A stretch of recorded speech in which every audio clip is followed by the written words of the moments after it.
ಬೇರೆ ಯಾವುದೇ ಕಾರಣದಿಂದ ಅಸಮಾನತೆ ನಿರ್ಮಾಣ ಆಗ್ಲಿಕ್ಕೆ ಸಾಧ್ಯ ಆಯ್ತಿರ್ಲಿಲ್ಲ. ಈಗ ಬಹಳ ಜನ ತಿಳ್ಕೊಂಡಿದ್ದಾರೆ, ವಿದ್ಯಾವಂತರು ಕೂಡ ತಿಳ್ಕೊಂಡಿದ್ದಾರೆ. ಇನ್ ಯಾಕಪ್ಪ ಬಟ್ಟೆ ಇಲ್ಲ, ಊಟಕ್ಕೆ ಆಹಾರ ಇಲ್ಲ, ವಾಸಕ್ಕೆ ಮನೆ ಇಲ್ಲ ಅಂತಂದ್ರೆ ನಮ್ದು ಹಿಂದಿನ ಜನ್ಮದಲ್ಲಿ ಮಾಡಿದ್ದು ಕರ್ಮ, ಆ ಕರ್ಮದಿಂದ ಈಗೆಲ್ಲ ಆಗ್ತಿದ್ದೀವಿ ನಾವು.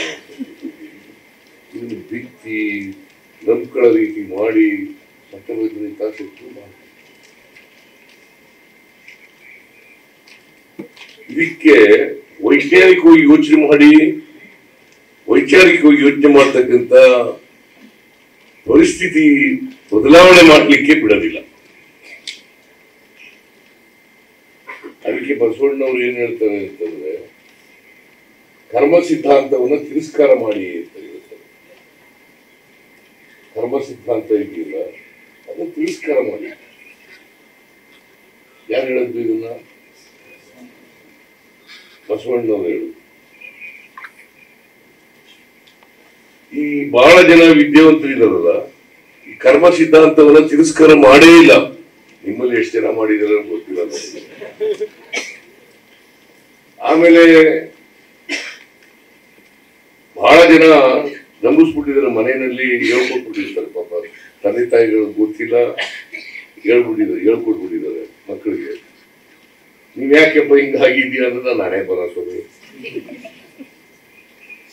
ನಾನೇನ್ ಬರ್ದನ ದೇವ್ರು ಬ್ರಹ್ಮ ಬರ್ಬಿಟ್ಟಿದ್ದಾನೆ. ಬ್ರಹ್ಮ ಲಿಖಿತ,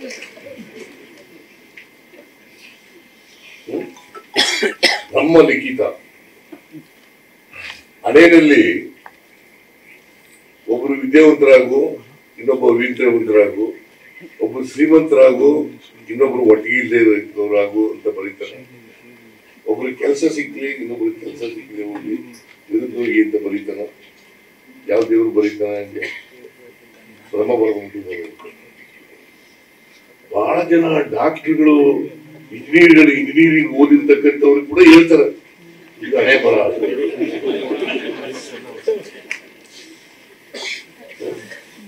ಮತ್ತೆ ಇದನ್ನೆಲ್ಲ ಇದರಿಂದ ವಿಮೋಚನೆ ಆಗ್ಬೇಕಲ್ವ, ನಮ್ಗೆ ಅಂತ ಸಾಹಿತ್ಯ ಬರ್ಬೇಕಲ್ವ.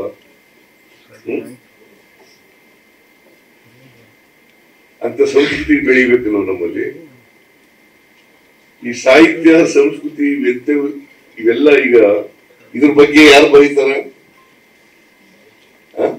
ಯಾರು ಇದರಿಂದ ನೋವು ಅನುಭವಿಸಿದಾರಲ್ಲ, ಇದರ ಪರಿಣಾಮ ಅನುಭವಿಸಿದಾರಲ್ಲ, ಅವ್ರು ಬರಿಬೇಕಲ್ವಾ.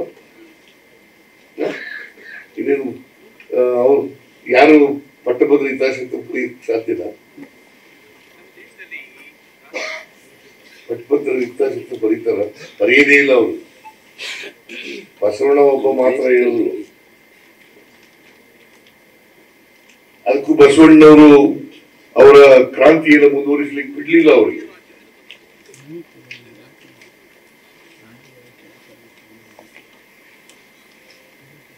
ಅದಕ್ಕೆ ನಾವು ವಿಚಾರ ಮಾಡಬೇಕು, ವೈಜ್ಞಾನಿಕವಾಗಿ ವೈಚಾರಿಕವಾಗಿ ವಿಚಾರ ಮಾಡ್ತಕ್ಕಂಥದ್ದು ಅತ್ಯಂತ ಅವಶ್ಯ.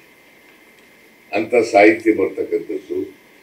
ಈಗ ಕುರುಬರು, ಹಿಂದುಳಿದವರು, ದಲಿತರು, ಅಲ್ಪಸಂಖ್ಯಾತರು, ಬಡವರು ಯಾಕಪ್ಪ ಹಿಂದುಳಿದಿದ್ದಾರೆ? ನಾನು ಈಗ ಯಾರು ಪ್ರಸ್ತಾಪ ಮಾಡಿದ್ರು, ಅಕ್ಕಿ ಕೊಡ್ತಕ್ಕಂಥ ಕಾರ್ಯಕ್ರಮ ಮಾಡಿದೆ.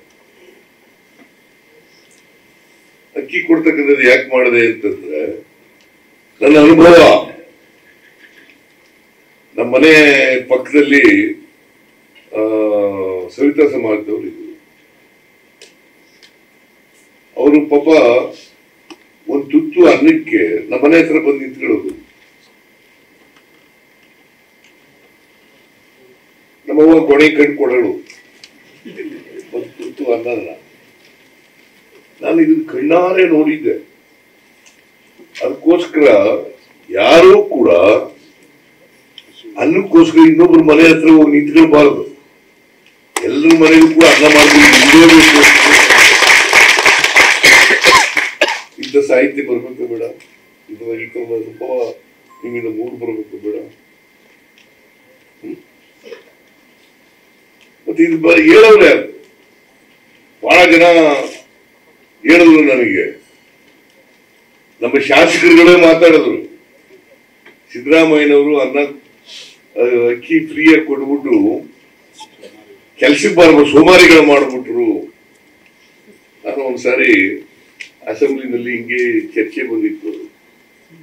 ಚರ್ಚೆ ಬಂದಾಗ ಹೇಳಿದೆ ನಾನು, ಈ ಪಾಪ ಬದುಕಿಲ್ಲ ಅವರು, ಇದನ್ನ ಪ್ರಸ್ತಾಪ ಮಾಡೋದು ಗುರುಪಾದ ಸ್ವಾಮಿ ಅಲ್ಲ, ನಾಗಪಾರ್ಲಿ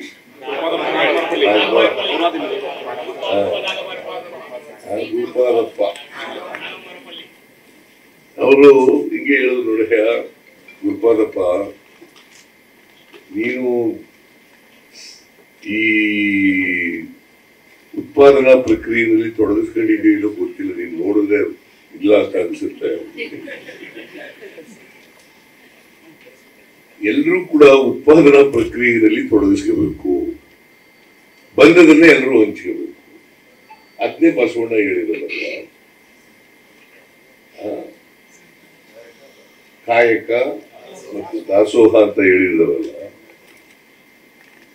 ಕಾಯಕ ದಾಸೋಹ ಅನ್ನೋದು ಇದೆಯಲ್ಲ, ಅದು ಎಲ್ಲರೂ ಉತ್ಪಾದನೆ ಮಾಡಬೇಕು, ಎಲ್ಲರೂ ಬಂದದನ್ನ ಹಂಚ್ಕೋಬೇಕು. ಯಾರು ಕಾಯಕ ಮಾಡದೇನೆ ಬದುಕಬಾರದು.